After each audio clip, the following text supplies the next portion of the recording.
Hello, everybody, and welcome back to the 76th episode of The Thing That's on Nick's Shirt. If you're listening, he's wearing a shirt of the Triboro Podcast. I think it's a great time to change the logo now. I think it's a phenomenal time to rebrand. Guys, I think we're going through another rebrand. Sorry. But quick shout out to my cousins that got this for me for Christmas. It was really cool. But this could be you. This could be you, listeners. Just saying. Just give me $1,000 Venmo. That's all you have to do. A small price to an offshore account. A small price of 50 unmarked bills a day will get you. Exactly. Just give me a few dollars, your social security number, and maybe we'll start talking. And 16 numbers on your credit card plus 7 more. Very important. What is that? 23 numbers on your credit card total. Just a few little silly numbers, nothing crazy. Few silly numbers. And this could be you. This could be you. Call now. Anyways. Let's go. $50 a day Welcome plus back. tax. But yeah, so we're going to be doing our Hall of Fame ballots on, we never even said the Triboro Podcast. Oh, yeah. Yeah, we forgot to say it, but yeah, we're going to be doing our Hall of Fame ballots. Before that, we got a couple housekeeping things with the Yankees and Mets. So, starting off with the Yankees first because we're better. Paul Goldschmidt will wear number 48. People are making such a big deal out of it. Take Anthony Rizzo's number. Rizzo had like 350 games with the Yankees. Womp. Yeah. Paul Goldschmidt is arguably a Hall of Famer. He can wear whatever fuck he wants. Dude, it's different because he's worn 46 in his career. If he wore 46, that's completely different because that's Andy Pettitte, who we will talk about later. But that was his number, but 48, I don't care. Close enough. I love whatever. Rizzo, but he didn't. He's not a guy earn that status. Wear a number. Yeah. Yeah. Definitely. So that's just something I wanted to mention because I saw a lot of people getting up in arms about. Everything. Then the Yankees brought back the man, the myth, the legend, Andrew Velasquez onto a minor league deal. We love Squid, Bronx native. Just a nice story. It's depth. He's probably not going to see the majors this year, but if he does, you'll probably see him in spring training. Yankees checked in on a bunch of different guys. Brendan Rodgers, who is a lefty hitting second baseman, I believe, right? Not third baseman, second baseman? Right-handed. Right-handed second baseman. I said lefty because he hits lefties really well. And that was going to be my next point. There you go. He has about a 120, I forget the number, or I never wrote it down, but it's about a 121, 122 WRC plus against lefties in his career. If he is a bench bat, I love that. I think that is an awesome move on the bench. But if you're starting Brendan Rodgers every day, you're cooked. That's... He was a pretty, high prospect for a while. If I'm remembering correctly. Yeah, he was a third overall pick in 2015. 10 years ago. Yeah. Poor Rockies. Can't do anything right. No, because it is a thing, though, of... Is Brendan Rodgers better than the combination of Oswaldo Cabrera and DJ LeMahieu? I have a hard time saying yes. I'll be honest. That Brendan Rodgers is better, or? Yeah, I mean, if anything, it's right there. I think he's better than DJ. I guess I also underestimate how bad DJ could be. My thing is, I don't want to lock Oswaldo Cabrera into a position, and I think DJ LeMahieu is going to get DFA'd in spring training. So that's going to... Fair enough. But that's not me saying I want Brendan Rodgers to be the starting third baseman. I just think he may be 1% better than what we have right now. He is an upgrade. Slightly. Perhaps. That slight is the slightest slight you'll ever That's slight. Ever so slightly. Well, that's Brendan Rodgers. Then moving on to Jorge Polanco. He was with the Twins for a while. That's why I think a lot of Yankee fans are going to know him, just because they played him a couple times in the playoffs with Jorge Blanco. Yep. Then he was with Seattle last year. Did not have a good year last year.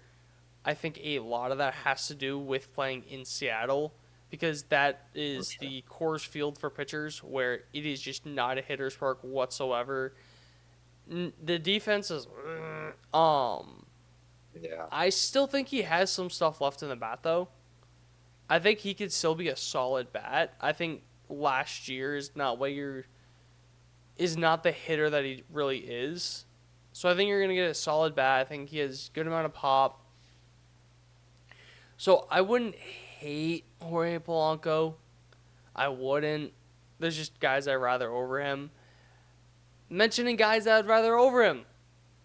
This may be the most confusing, head-spinning thing on the planet with Luis Ariz.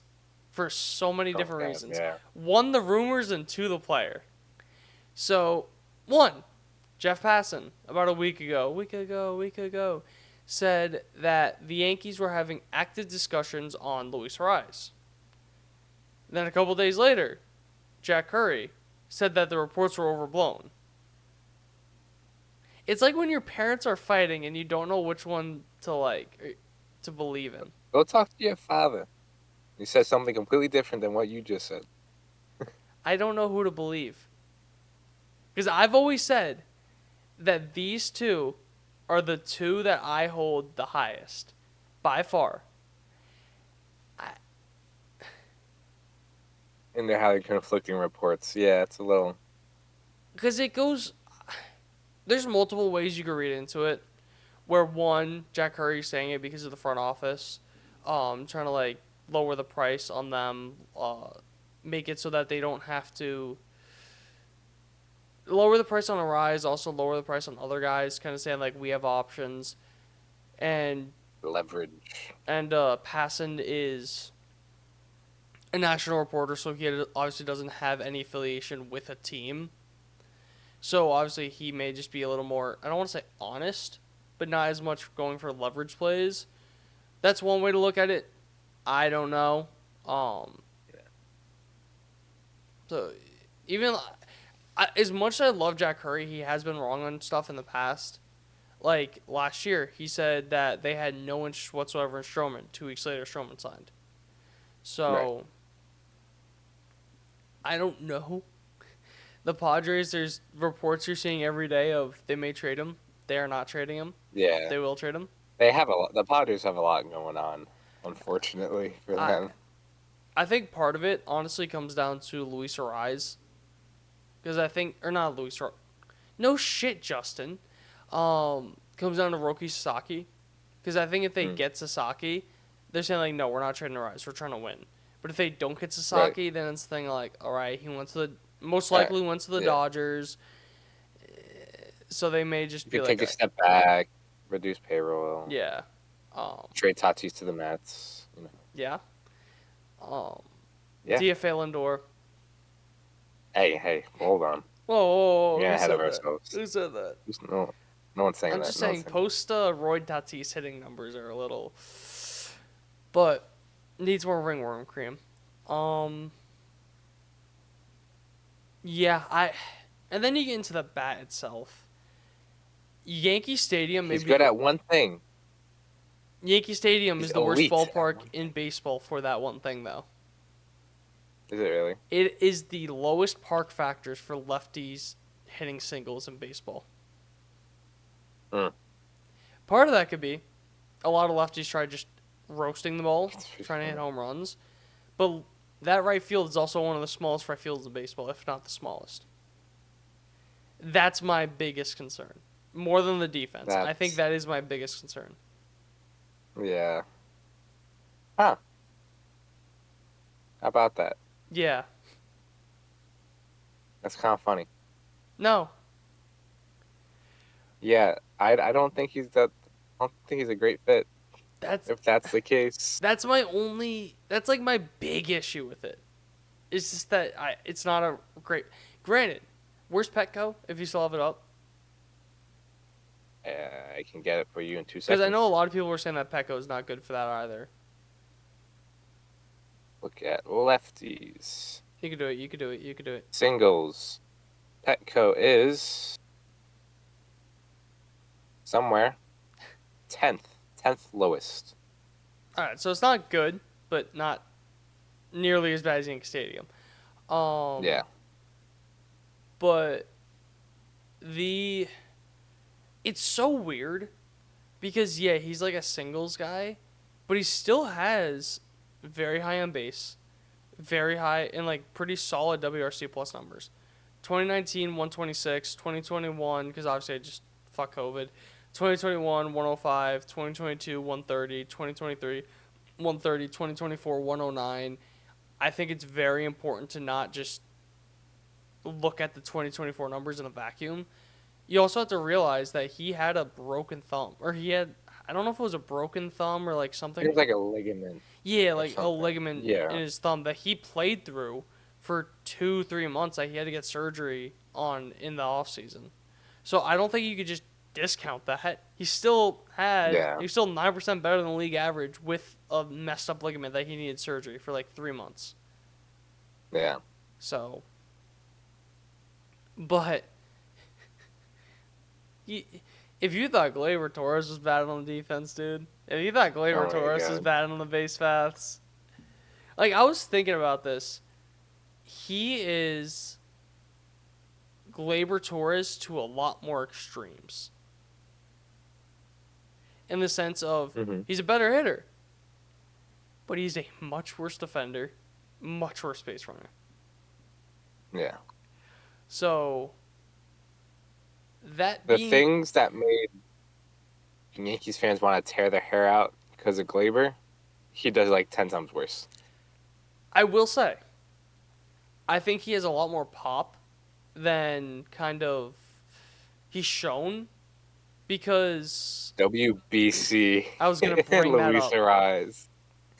He reminds me of, it's not a perfect comparison because of defense, but as a hitter, he reminds me of Ichiro, where Ichiro said like if I won I could have hit 500 home runs, and you really break down the numbers, and he could have. Right. Because I don't know if you knew that. I think it was a Foolish Baseball video I watched, but I remember the stat that his home runs per plate appearance, he hit a home run 3 times as often when the bases were loaded than any other situation.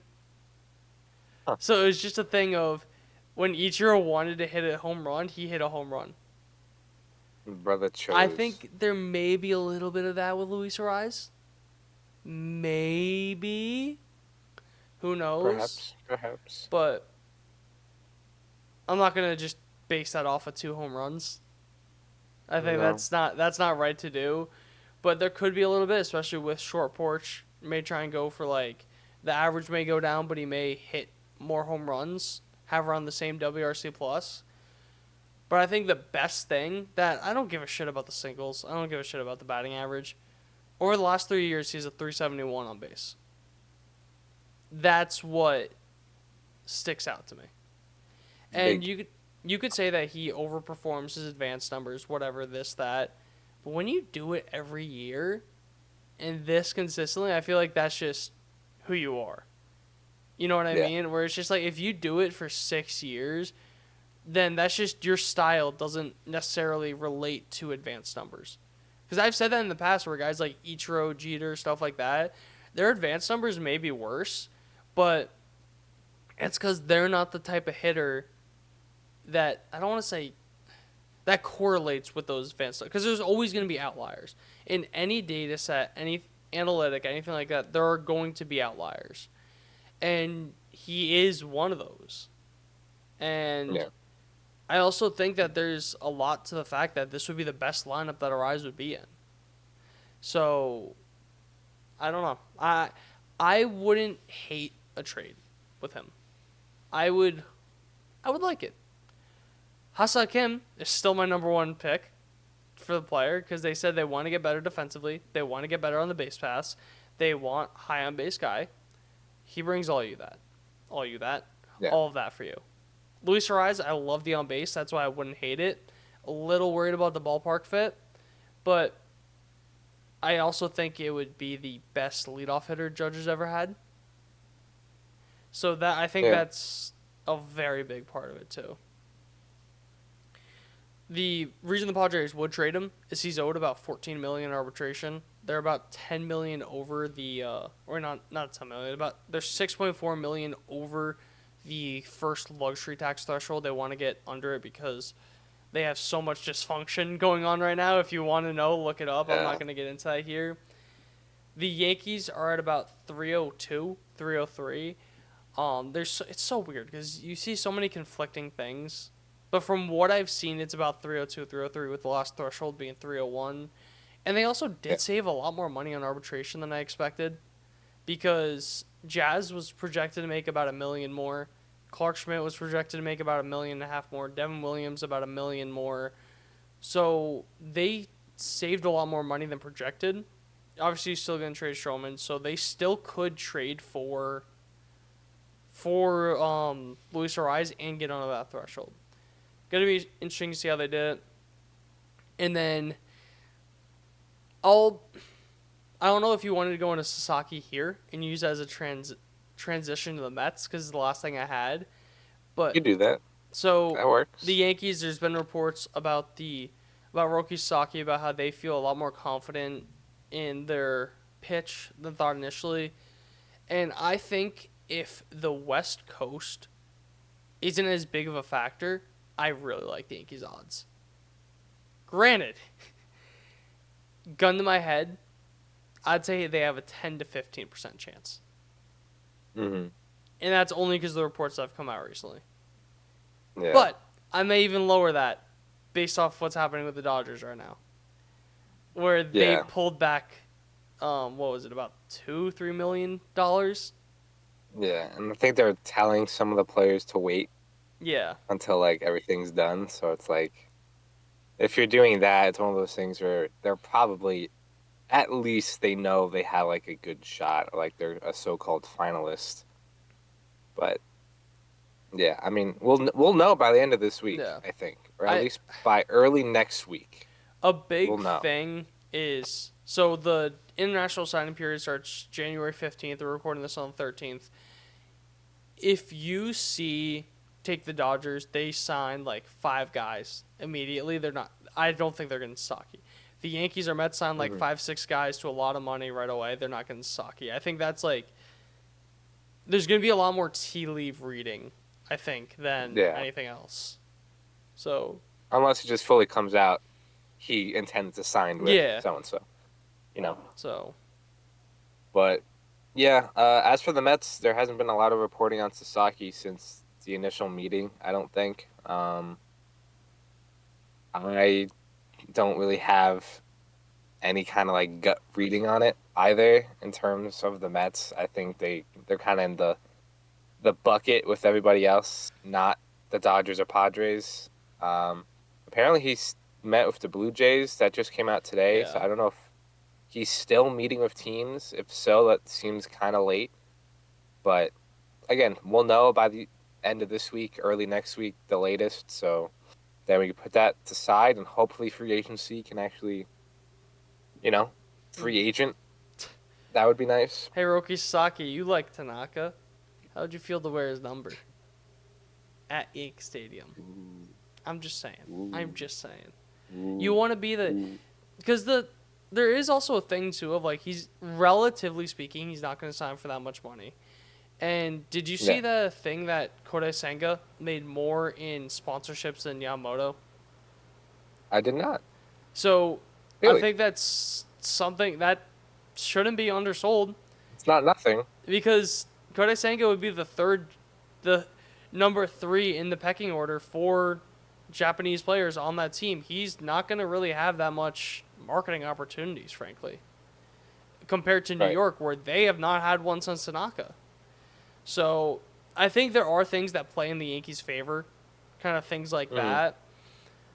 That's why, like, if the West Coast isn't that big of a deal, that's why, like, I'm pretty confident in the Yankees' chances, but I think it is going to play a big deal.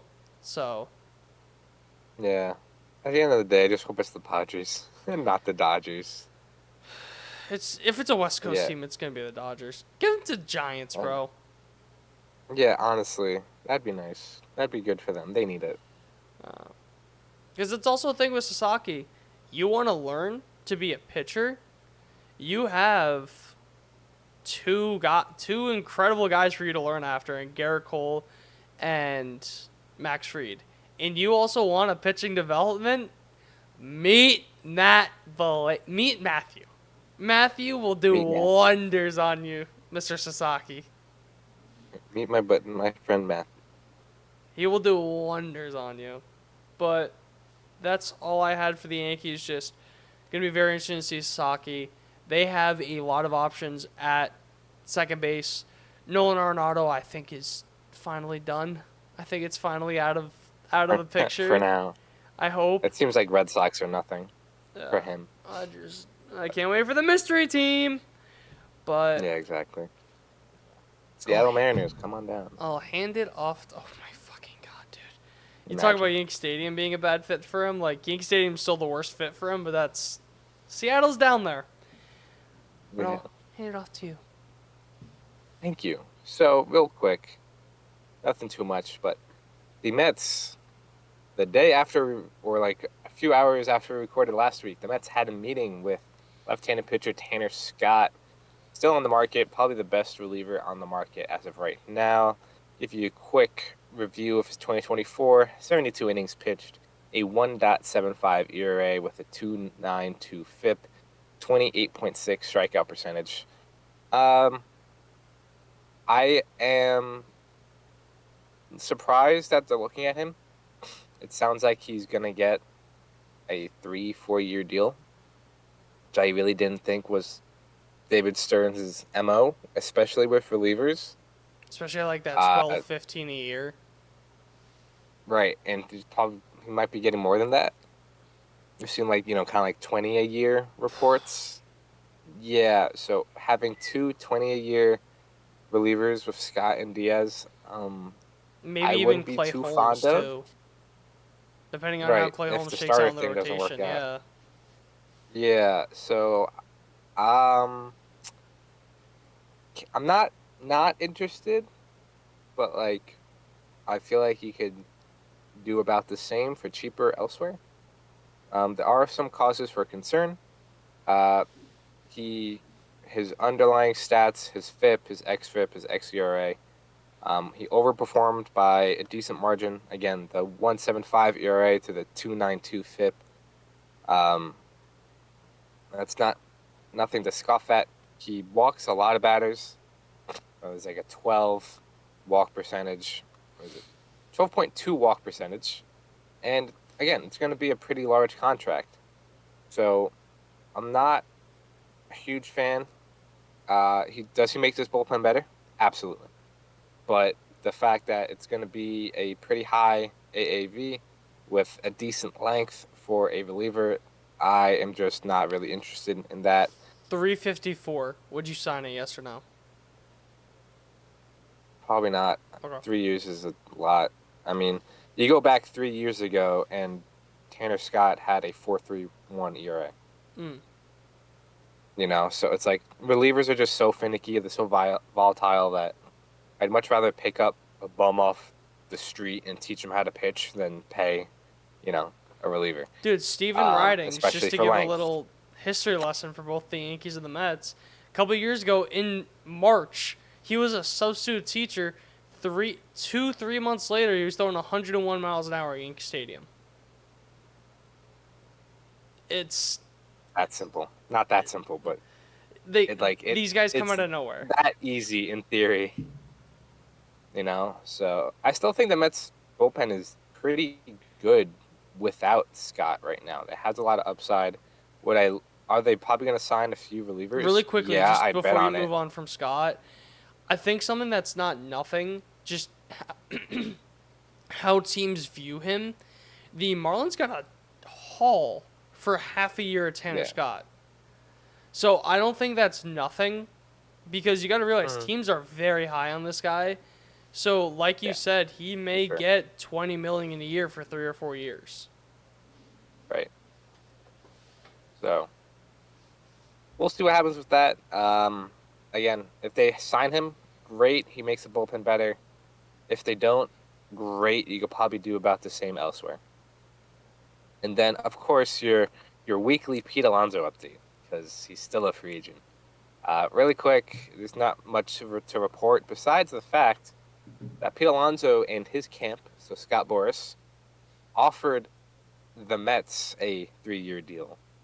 So instead of the other way, Pete Alonso and Scott Boras went to the Mets and like, Oh hey, my god. we'll sign for 3 years at this money. Obviously, details aren't known, but this Was it that confirmed the report player was options? no, it's kind of more just like a guesstimation, Assumption. which I bet they they would definitely be in there anyways.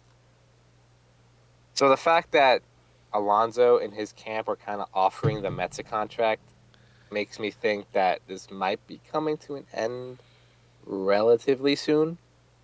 Apparently, the whole Prince Fielder report was bogus. That was never a thing. Thank God, because it never made sense to begin with. But yeah, Pete Alonso's still a free agent. At this rate, sounds like he's going to sign a 3-year deal. Still think it's going to be with the Mets. I just want it to be over. But that's really all I have for the Mets. If you want to say anything about Alonso, if not, we can move on to the Hall He's of Fame. Scott Boras may have fucked him. Scott Boras fucked him. It's a thing of Pete Alonso probably wanted to accept that extension, but Scott Boras said no. None of my clients accept extensions unless you have something He was else. not a Scott Boras client at that time. Okay, never mind then. Um, Apparently, Pete himself declined the extension. okay, interesting. So Bad choice, buddy. he bet on himself, which I respect, but Did not didn't work work. out, obviously. Yeah, but no, that's really all I had But yeah, on the Mets. If we want to go into the Hall of Fame ballots. let's get into it. All right, so the way that we're going to be doing it is Baseball Reference, thank God, has a thing where they have just the ballot and all the people's stats. I use this a lot, and I love that they did this. So we're just going to be going in reverse order of their war. So first off, Fernando Rodney wasn't even considered in my book. No. Nice guy. Yeah. The hat is iconic. Yeah, exactly. Like he would, if he got in the Hall of Fame, it would be all Yeah, vibes, strictly vibes. honestly. Do you think he gets a second year on the ballot? I have a hard time seeing so. He has a career 110 ERA plus. Solid reliever, but I I'd have a hard time even putting him in like the Hall of Very Good. You know, he was a solid reliever. He had a really long career. He had an excellent career, but I can't say Hall of Fame worthy. Like a 3.8 really ERA, 1.373 WHIP. Yeah. Then Solid career, but Francisco Rodriguez. I was going back and forth with him.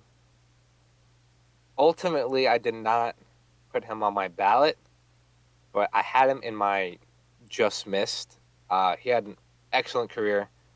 I think, when it comes to relievers, it's very difficult to quantify because, the war totals are not gonna be there unless you're the elite of the elite. But I mean, Francisco Rodriguez had an excellent career. He had a bunch of really good years.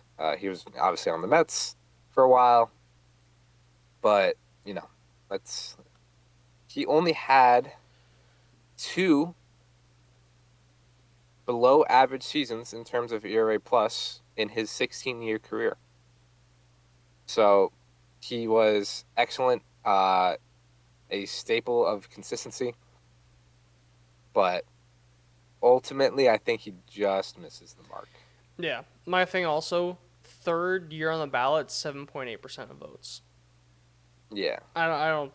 He may get to 40% when all is said and done. Carlos Gonzalez, no, it really wasn't. No. Cargo. Yeah. Love the guy, but no. Yeah. Then this guy, I was so pissed that he wasn't in last year. I think it was disrespectful he wasn't in last year. Billy Wagner, just before I get into the stats, do you have Billy Wagner on your ballot? Billy Wagner is a Hall of Famer. He has always been a Hall of He's Famer. always been a Hall of Famer. Just you look at the stats and they're ridiculous. 8th most saves of all time, 2nd lowest ERA in the live ball era with a minimum of 900 innings pitched. That's starters or relievers. Mariano Rivera is the lowest at 2.21. Billy Wagner at 2.31. Second highest ERA plus of all time to Mariano Rivera. Highest K per 9 and K percentage of all time. Third most 30 save seasons of all time.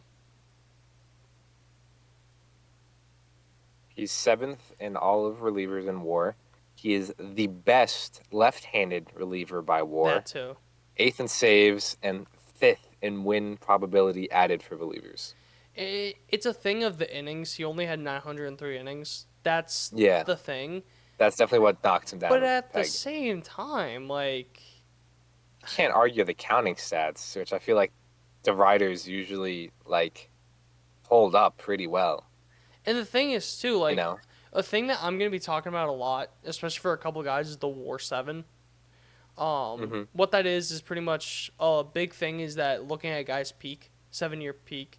Again, can't use WAR for relievers, kind of a little finicky. it's tough. He had a Yeah. 27.7 career WAR, 19.8 WAR 7. So over 7 years, he averaged about 2.9 WAR a year, which is very good for a reliever. Yeah, it's an elite reliever. I think The kinda fact that's taking the last year on his ballot is horrible. ridiculous. Then I think there's a lot of guys that aren't really gonna get in. This little stretch. So we're gonna go a little rapid fire. Brian McCann. Good argument. I don't think so. I don't think so either. 32 WAR, a little too low. Adam Jones, I think, goes in that Fernando Rodney tier of Yeah, iconic. vibes. Had some nice moments. I don't think so either. Yeah, Hanley Ramirez. tough. I don't think so. Same here. Russell Martin. Very similar to McCann. Has a good argument. I don't think so. Now, this guy's the definition of... I think this guy goes in the Adam Jones for Fernando Rodney tier as well. Ben Zobrist. Yeah, I mean, he's such a weird player. He's obviously a guy that just you would have loved to have on your team because he just played everywhere and did everything. But I mean, you look at the end of the He's day. Oswaldo Cabrera if he was good. Yeah, I mean, he had a couple of really good years, but he had. Let's look at this real quick. Oh, his WAR 7 is had- actually very good. Yeah, he had 4 seasons above a 5 WAR, and then kind of at 4.6, 4.35, 3.4, and then fell off a cliff after 2016. Yeah. 39.7 WAR 7. Very good. I don't. The longevity of it, I think, just isn't there. But maybe I'm wrong. I don't see it. And that kind of is a perfect transition to the next guy in Troy Tulowitzki. This is the injury bucket. This is the beginning of the injury bucket, I think. I think, obviously, he just doesn't have the longevity. But there's no denying how good he was when he played. Yeah. I mean, it's just insane what he did for Colorado. I say no, too. If there weren't injuries, Yeah. I think he's a first ballot guy. Because he had a 40.2 WAR 7. His peak was ridiculous. Yeah. Then going on to It's a shame. Omar Vizquel. No. No, I don't think so. The bat is just not there at all. See, I just need to see if He has this was him. he has a career 82 OPS plus. Yeah, because you also had the the the sexual harassment lawsuit too. I think the character clause kind of is the evening out thing. Because I also read the details of that. I remember reading it. I just wanted to make sure it was him. it was just it was not Not a good. good person. Yeah, it was just Yeah. not good, and apparently it happened to other people too. So I Right. put no. But a guy that the opposite of being a bad person, it was just a vibe person that played for both New York teams. The Grandy man, Curtis Granderson. I love Curtis Granderson. Oh my god, I dude. love Grandy, I dude. wish he had a better career so I could say, yeah. Unfortunately, he's not. He's probably like a tick below the Hall of Very Good, Yeah, Hall but of Vibes. he We need had to make some a Hall of excellent Vibes years. team, bro. Hall of vibes, honestly. I Um, mean, he was. I loved watching him play. He was such a great player, such a great person too. But I mean, like at the end of the day, he had a really long career and he had a pretty consistent career. But I don't think the bat was elite for as long as it needed to be, I guess. But a fantastic player, not trying to discredit that whatsoever. yeah, I just want to look at something really quickly because I believe it was him, but I don't want to misspeak. So, okay, never mind. It was Soriano. I couldn't remember if it was him or Soriano that went 40-40. Hmm. Because it's so bad, but I mix them up at times. Um, Really? but regardless, Jimmy Why's that, Rollins. Justin? He is also in my just missed category, but at the end of the day, I don't think so. 90, am I looking this right? Yeah, 95 OPS plus for his career. Really? I mean, he had a couple good seasons. Obviously, he won MVP in 2007. Yeah, but besides his MVP year, which was an only a 119 OPS plus, you look at after that, his next highest was 104, then 102, then 101, 101, 100, and then he was he was a below average hitter for the rest of his career. My So argument he for him. he only has what was that 5? Yeah, he only has 5 above average offensive seasons. I agree with you on everything you said. The only argument I was gonna say for him was I thought he was a lot better in the postseason. Hmm. I feel like he always Fair. had like those like clutch moments and like clutch home runs, but he only had 3 home runs in 50 games. I thought it was a Right. lot more Yeah. than that, but yeah, he was off for me. I'll let you take this next one. The next one is my boy David Wright. Again, the injury bucket uh, tier list, but I think you can make the argument, and I would obviously be okay with that argument. I think there's a lot of guys that if you vote for some of these guys on the ballot, I think David Wright deserves your vote as well. Like if you we'll get to them, but if you voted for the Dustin Pedroias, even Chase Utley, um, Jimmy Rollins, who we just talked about, if you vote for some of those guys, I think David Wright deserves much more of a discussion because the WAR totals are there for the most part. I mean, they're neck and neck, Jimmy Rollins and David Wright. Obviously, Pedroia has an edge on him, and obviously Utley as well. But I at the end of the day, no, I, that's where I'm getting at. But I think he's a guy that I would vote for to keep on the ballot because I think he at least deserves to be in the discussion because there is without a doubt he is he was on a Hall of Fame pace. He's a Hall of Fame talent. But yeah, but unfortunately, his career basically ended after 2014. He retired in 2018, but after 2014, 38 games in 2015, 37 games in 2016. He missed all of 2017. He came back for 2 games in 2018. So at the end of the day, he had like a 10, 12-year career. So the longevity just wasn't there. But when he was on the field, he was one of the best players and obviously one of the best Mets to ever wear the uniform.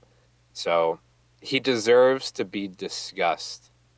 But unless things change, which I think with this ballot, there's a chance of that, I don't believe he gets in. I agree with everything you said. I would push back a little bit though on the Chase Utley thing. He's the only guy. That's fair. Pedroia I I get agree it. on, but Yeah. I would push back on Chase Utley. I'll get into that later, but I agree, David Wright. Just I wouldn't have him on the ballot either, or I wouldn't personally if I'm voting. I don't. This may sound wrong, but I don't care about keeping guys on the ballot. But I also don't care about this guy's a fifth ballot. This guy's a sixth. No, to me, you're either a Hall of Famer or you're not. That's part of the reason why I was Which so is fair. mad about a lot of guys not being unanimous. Because how could you say Ken Griffey's not a Hall of Famer? How could you say Nolan Ryan's not a Hall of Famer? Like, that just doesn't make sense to me. So that's my only thing with that. But then getting into Felix Hernandez, another Hall of Vibes guy, in my opinion.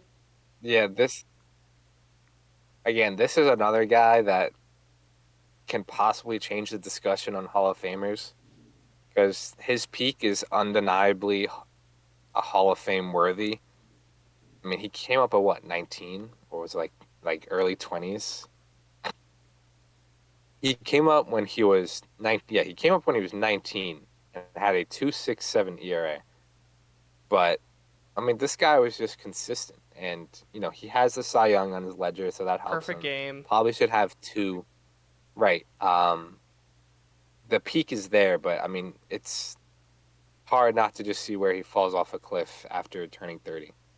I also think So people are going to knock him for pitching in Seattle.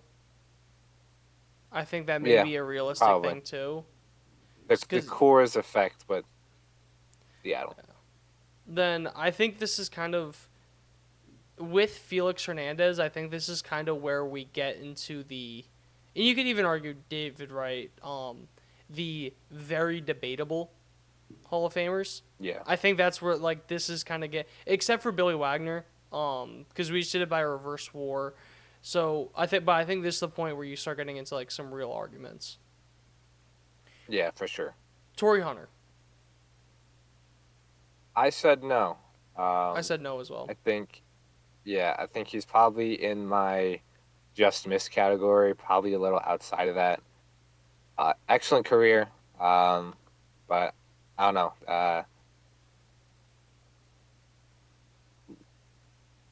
Not even 2,500 hits, 350 home runs, 110 OPS plus for his career. A very good player, but hard to see as a Hall of Famer. Also, just worth noting, 5th year on the ballot, 7.3%. So kind of just like how the voters see him. A guy that I actually met in real life for the next guy, Dustin Pedroia. I said no to. I think he is. I think that injury bucket. I was gonna say him and David Wright to me are almost the same player. In the sense, if you vote for one, yeah, you gotta vote for the other. That's what I didn't vote for either. Same here. So, but like I think they are very. Obviously, like they're different players, but I think in this case for the Hall of Fame, I see them as the exact same player.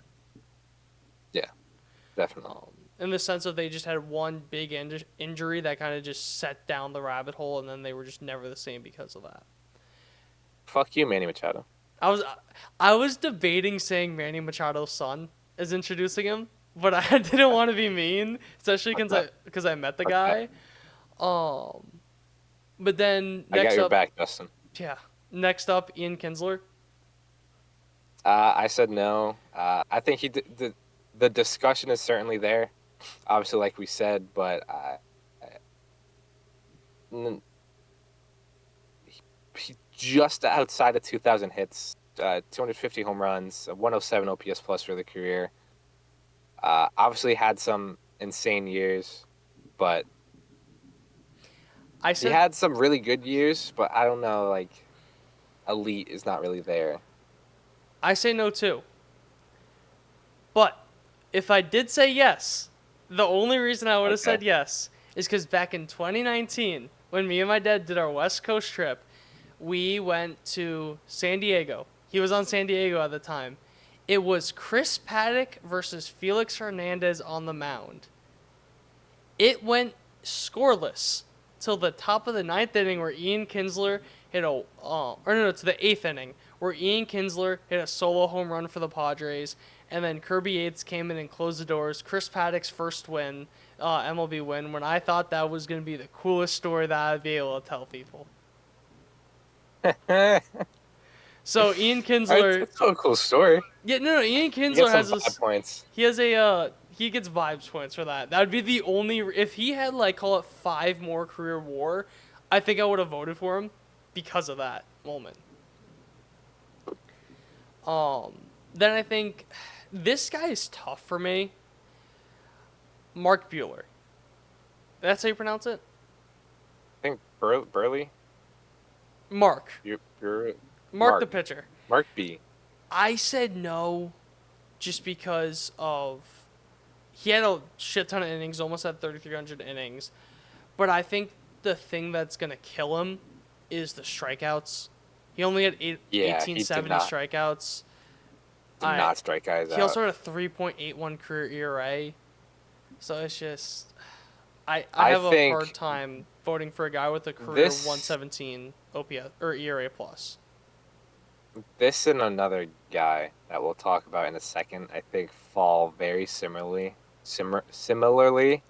in the same bucket in the fact that I wouldn't call them elite, but they had such long, consistent careers that you know what you're getting. They gave you innings. I wouldn't say they're overpowering, but they had such long, consistent careers that is that what deems a Hall of Famer? Like, is a Hall of Famer somebody that puts up elite numbers, or is it someone that does something on an above average level for a long time? So I think he's definitely in the discussion. I didn't vote for him, but I think, again, this ballot has a chance to really kind of change how Hall of Famers are kind of seen in a way, because there's a lot of guys that, A, didn't play for long but were elite, or played for a long time but weren't necessarily elite, and just a very, very above average. So he kind of falls in that bucket for me, but at the end of the day, I don't think he has the counting stats for it. Then the next guy, I have no notes on him, because to me it's not even a question. Ichiro Suzuki. The only question that you could bring up about Ichiro is if he's going to be unanimous or not. Yeah. I think so. I think he should be. I hope so, for his sake. I don't think he will be, because he would be the first position player to be unanimous. I think if he came over when he was, call it 24, 25, I think he would be. But I don't see it just because of how late he came over. I think he should be, because, again, to me, it's a question of, is this guy a Hall of Famer or not? The voting percentage just shouldn't matter. So, to me, I would 100% vote for him. I think he should be unanimous. I just don't think he gets it. Yeah. To your point, came over at 27 and still finished 12th in hits of all time. Again, imagine he had 2 years, 3 years. You know, what else he could have done. But, yeah, I think it's a shoo-in. This is like one of the only guys on this ballot that you can kind of like put your fist down and say, yeah, he's getting in.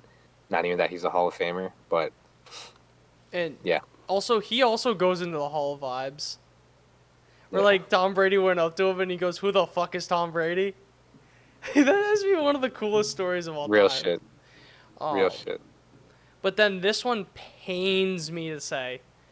Andy Pettitte, I said no. Yeah. Initially. Me too. I said yes. Mm-hmm. Because I thought he was significantly better in the postseason. So did I. I thought he had like a sub-3 ERA in the postseason. Because I know he's the winningest pitcher in postseason history. He had a 3.81 ERA. And there is a thing of... He also had is it HGH for recovery? I think so. If it wasn't HGH, it's the steroid that's used for recovery. He tested positive for that. Personally, I don't have an issue with that. If you're using steroids to recover, I really don't care about that, frankly. I don't even care about if you use them to get better, especially when everyone else is using it. Which, trust me, I'll get into it with the last guy on the ballot. But yeah, if he had like a sub-3 ERA in the postseason, I say yes. Yeah. I think that's this kind of was where I'm at. Yeah, this is obviously the guy I was talking about when we were talking about Mark Burley. Um, very similar guys. Again, long careers, consistent careers. Weren't necessarily elite, but they were above average for such a long time. If that dictates what Hall of Famer is, sure. But as of right now, when I'm kind of comparing, It's very, they just dude. The don't seem numbers to are fit very the similar. glove. Yeah, I think, again, if you vote for one guy, you vote for the other. But I didn't vote for either, but they both definitely have a strong argument for it. I wouldn't be upset if they make it at the end of the day. 3.81 ERA for Mark, 3.85 for Pettit, 32.83 innings for Mark, 33.16 for Pettit, 117 ERA plus. The only real kind of divider is that Strikeouts. yeah, Mark had 1870 Strikeouts. and then Pettit had 2448. Right. But for all intents and purposes, very similar pitchers. Very similar. Very similar. Then Bobby Abreu. Do you have him on your ballot? He also goes into my just miss category. I think he has a strong argument, but at the end of the day, I don't think so. I mean, outfield is such a tough position to kind of compare with because you have some like elite of the elite players who are outfielders. So when it comes to comparing to outfielders, it it does more of a disservice to the new guys than obviously the guys in there.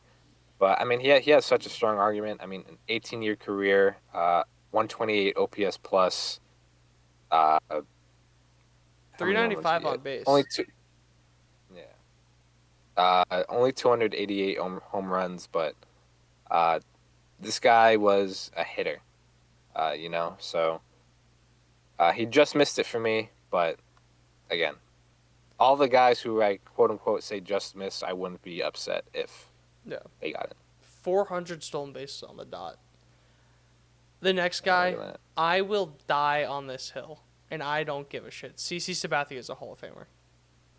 The I ERA agree. may be a little inflated, but he has 62.3 career WAR, and you look at like just how dominant he was. Where first off, won the Cy Young. I think that people forget what he did in 2008, where he was a rubber arm for Cleveland, got traded to Milwaukee, and was an even bigger rubber arm.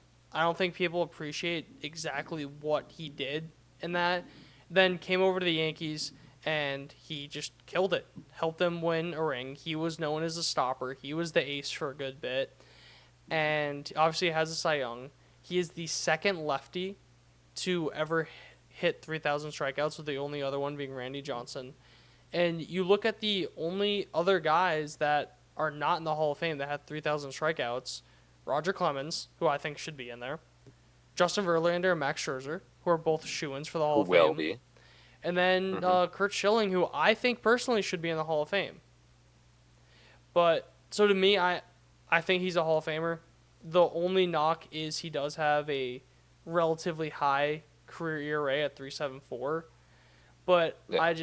it's the strikeouts. You can't tell me that he's the second lefty all time to get 3,000 strikeouts and he's not a Hall of Famer. And also just the edge he played with, and obviously like that's biased coming from a Yankee fan, but yeah.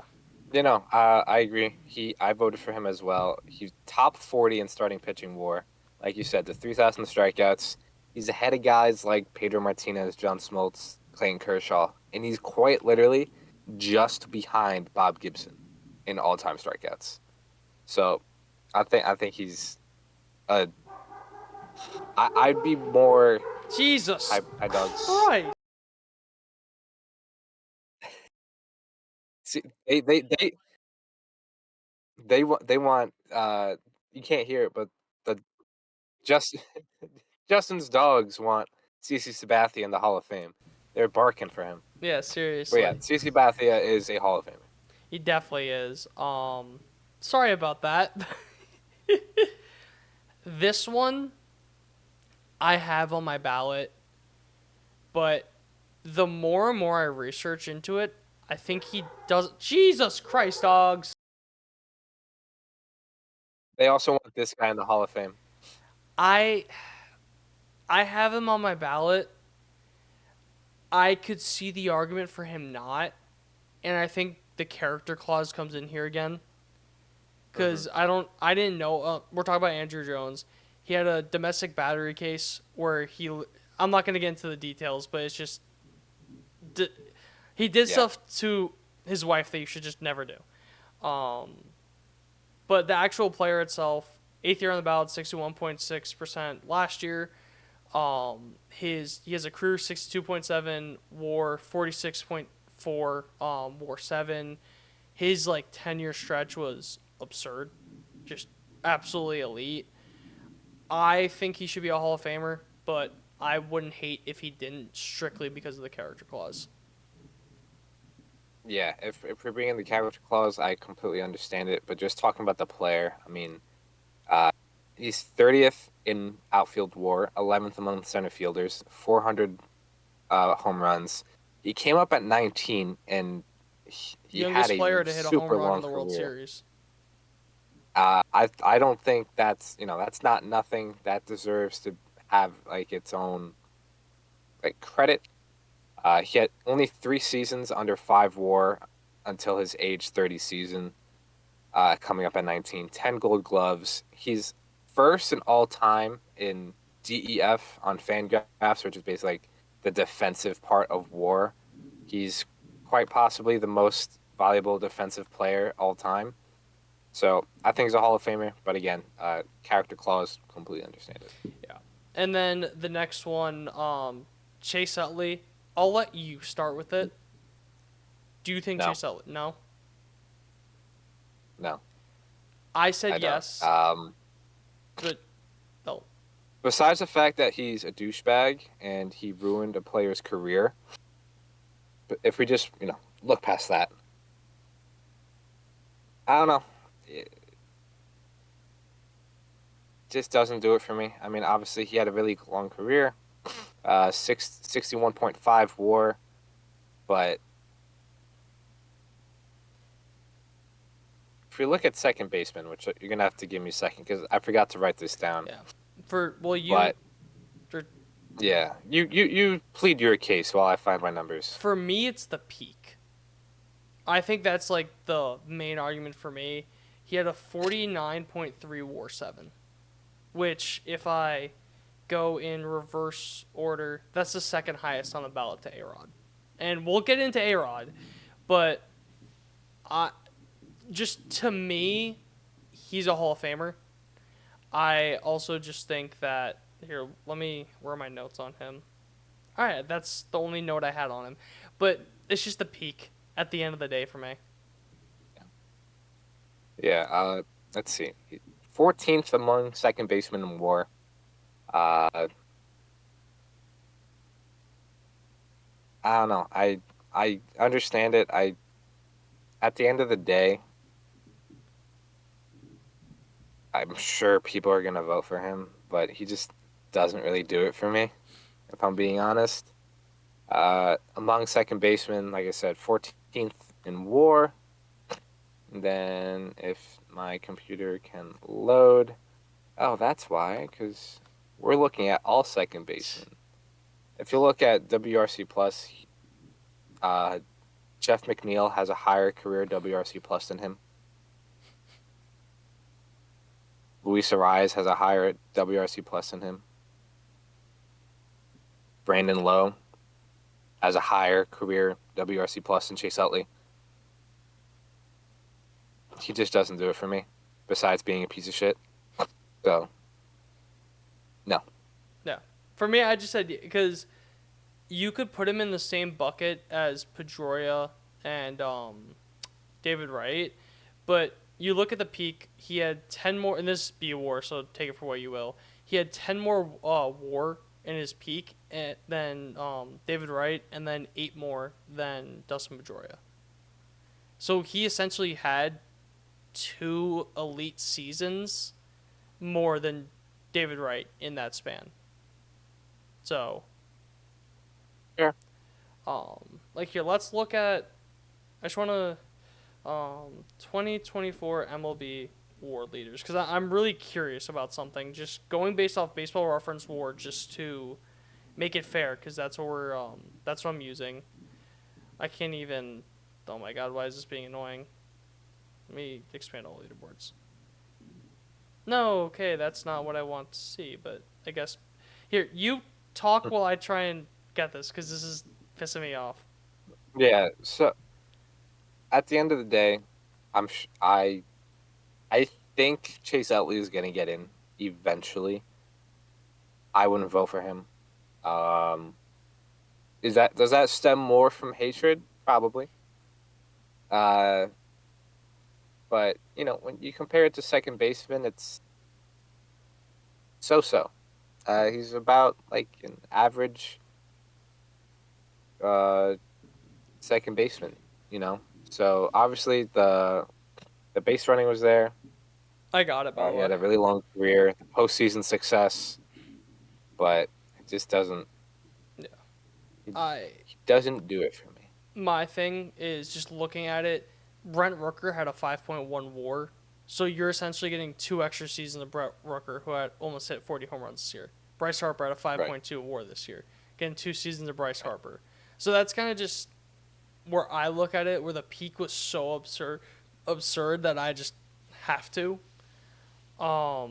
Then the next one is Manny Ramirez. I said yes. He's not gonna get in, because of steroids. Yeah. But I said I also yes. said yes, but yeah, steroids not going to get in. But I mean, 500 home runs and the top 25 among outfielders for career WRC plus. Yeah, He just hit. 69.3 WAR, 9-time Silver Slugger, 2-time World Series, 1-time World Series MVP, had a batting title, like you said, 555 career home runs.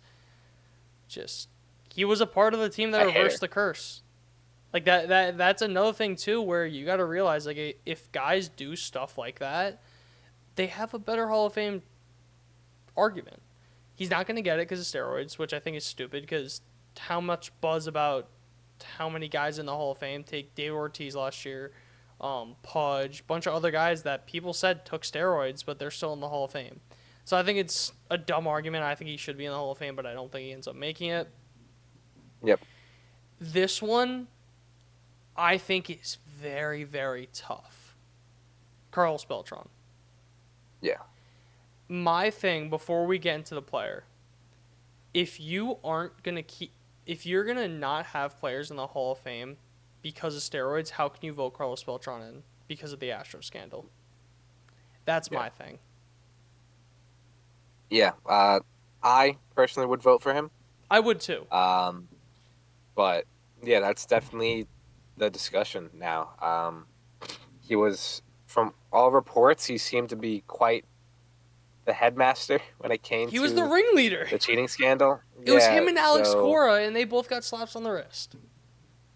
So I get it if they don't vote for him, but you look at if you just simply look at the player, um, he only had 5 below average seasons, below offensive seasons, below average offensive seasons, You could do it. top 30 in WAR, 10th among center fielders. I mean, one of the best switch hitters in history. Um, the guy just hit. Obviously, he's a Met, so I have a little bit of a soft spot for him. But no, I think he's a Hall of Famer, but I absolutely understand the discussion when it comes to the sign scandal. Yeah. Just more to your point, 70.1 BWAR, one of 5 players all time to have 500 doubles, 400 home runs, 300 stolen bases, highest stolen base rate in the live ball era with at least 200 career steals, 8th highest career postseason OPS of all time. So there's a lot in this case. I vote yes too, because I also don't care about steroids. But if I'm a voter and I'm not voting guys in because of steroids, I can't vote in Carlos Beltran. To me, it's Yeah. like you could say which one's worse, either way, but they cheated the game. If you're not going to vote in Pete Rose because of the gambling, you can't vote in Carlos Beltran. You can't vote in Barry Bonds. To me, that's just that same bucket of they broke the rules. I still think he goes in, but if that's your criteria, he shouldn't be. Yep. Going on to the last guy on the ballot, he's not going to get in because Bonds and Clemens didn't get in. But it is absolutely ridiculous that Alex Rodriguez is not going to be a Hall of Famer. Absolutely ridiculous. Going into the stats, 16th all-time in career WAR. His peak of WAR 7 was 64.3.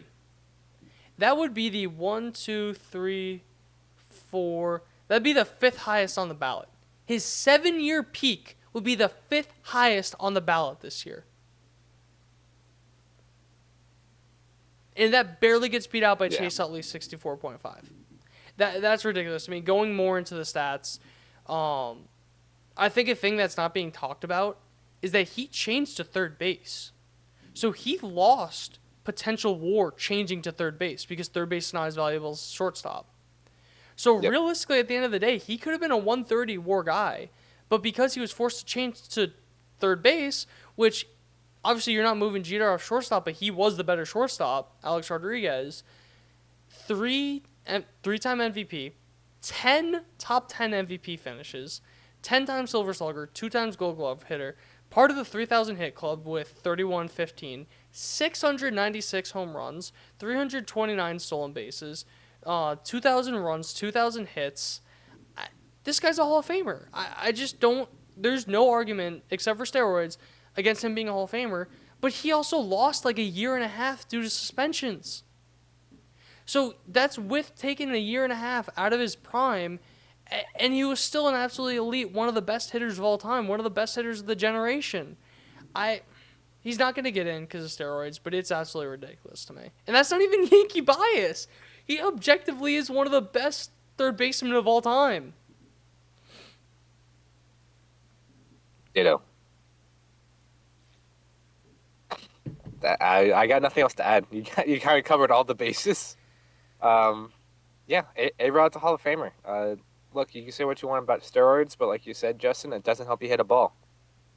It doesn't help you play defense. It doesn't help you, be clutch and have one of the greatest careers of all time. 700 home runs doesn't come because of steroids. Even some guys are saying that they think steroids hurts you more than it helps you because you're not as nimble. You have to be very flexible to swing a bat. It is very, that's why people say, dancers are some of the best baseball players because they got the rhythm, they're smooth, all that. So... Torque, that's perfect word. I don't know. He's a Hall of Famer. I think any argument against it is stupid. The whole steroid argument is stupid. You marketed these players for so long as baseball. They were the face of the game, but then you knew they were taking steroids. They saved the sport. You knew they were taking steroids, but the second that it got found out, to save your ass, you threw them to the curb. That's just so wrong to me that I think all steroids... I thought it was ridiculous Bonds and Clemens didn't get in last year. Yep. It pissed me off so much, and I think that the whole Hall of Fame system, I think, just needs a rework. We got to get rid of these 80-year-old voters. Doesn't Bob Nightingale have a ballot? I think so. At least he has in the past. I don't know if he got one this year. Yeah, he's had one in the past. Fucking Bob Nightingale, who's known for being one of the most unreliable reporters. It's ridiculous. But did you have anything else to say for your own personal ballot before we get into our actual predictions of who gets in? Not really, but if you wanted to do a quick rundown of who you voted for, we did talk a lot, so I'll go really quick first. So I got Billy Wagner, Ichiro Suzuki, Andrew Jones, Carlos Beltran, Manny Ramirez, Alex Rodriguez, and CC Sabathia. Yeah, that's 8 people or 7? 7. So I had 8 people. I had Billy Wagner, Andrew Jones, Carlos Beltran, A-Rod, Manny Ramirez, Chase Utley, Ichiro, and CC. The only difference was Utley for me, I think. Utley, yeah. Which is a very fair argument, either way. Because I could see the argument for him not. I could see the argument for him that too.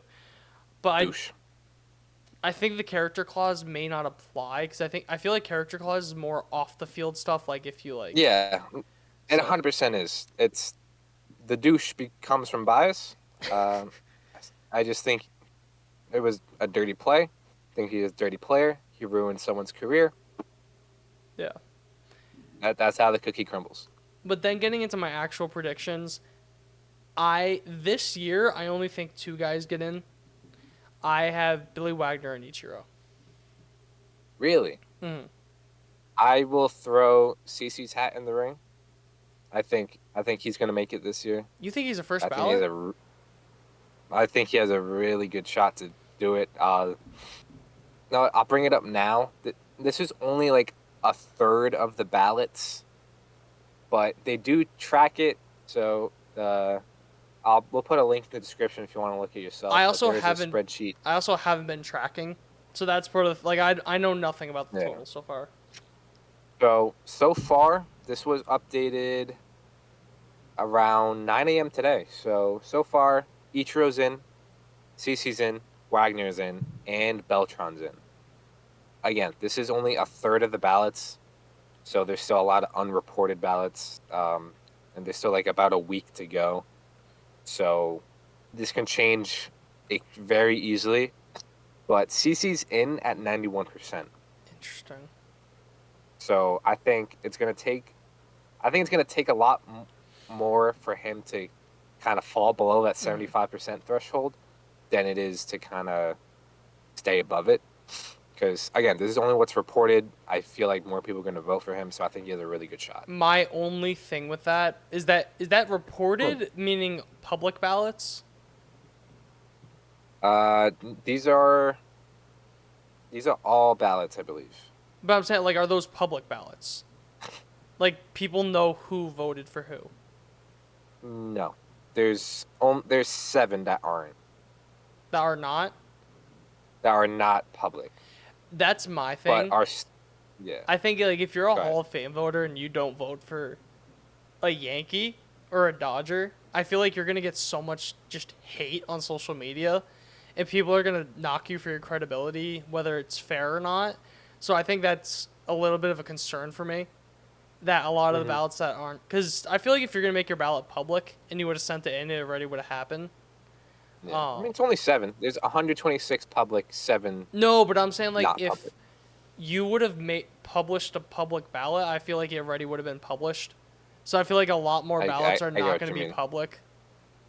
So that's my only concern. Because even C. Sabathia, like I said, I don't believe in the first ballot, second ballot. You're either a Hall of Famer or you're not.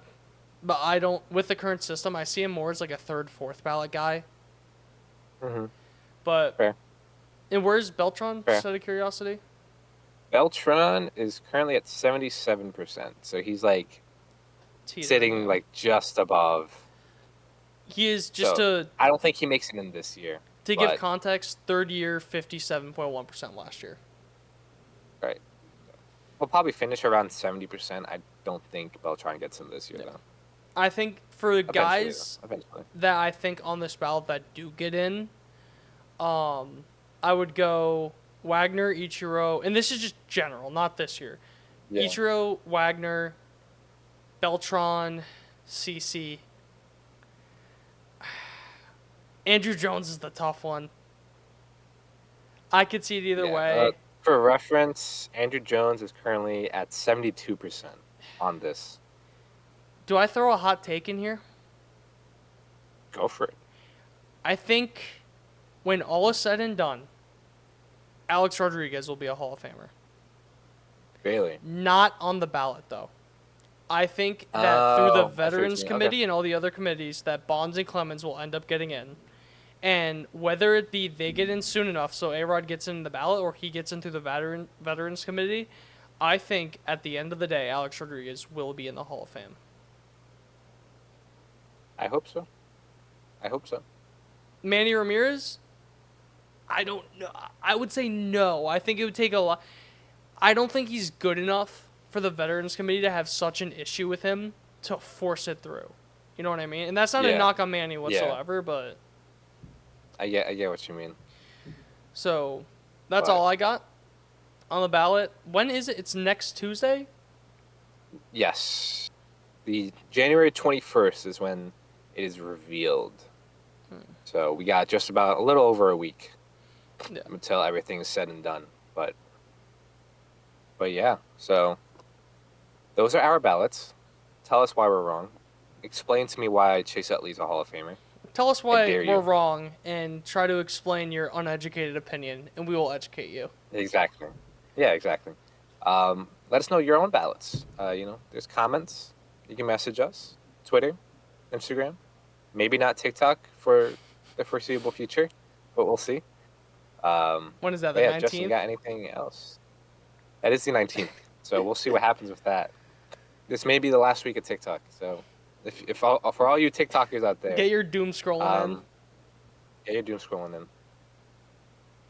But yeah, Justin, any closing thoughts? Alex Rodriguez is a Hall of Famer. I think the two that I I am the agree. most, or the three people that I am the most bullish and will be pissed off if they're not in the Hall of Fame: Billy Wagner, CeCe Sabathia, and A-Rod. I think those are Fair. like my top three guys that if they're not Hall of Famers, Yeah, that's ridiculous. I agree. I agree. I think no, this ballot's really fun because this is starting to kind of get into our era Mm. of baseball. Obviously, with guys like Jimmy Rollins, David Wright, Chase Utley. Um, those are the guys we kind of watched growing up.